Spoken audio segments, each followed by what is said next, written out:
The show started up back in 2019. It was brought to us by Matt Braley and his crew, and was sprouted from inspiration based on Braley's memories in Thailand, and influenced by a variety of media pieces he experienced over the years. Various movies, cartoons, video games, you name it, they all played parts. While watching, you might notice throughout the show there are numerous characters and tropes in the story that may remind you of someone or something you might have seen somewhere else.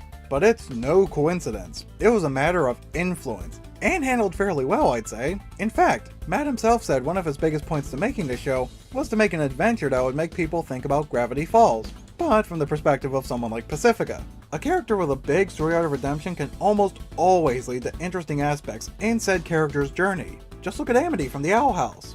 She too went through a giant redemption arc, changing in more ways than one, and that was one of those things that made her one of my favorite characters in the show.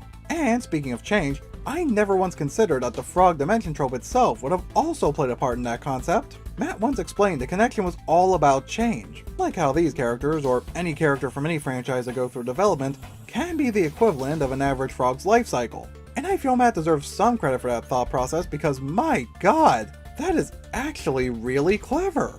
Though while not everything in Amphibia was ideal, sometimes I feel like they can go a little too far with some elements, like with gross out tropes or characters starting to act obnoxious from out of nowhere, but at least they never make it unbearable. Usually those elements are just used as a quick gag.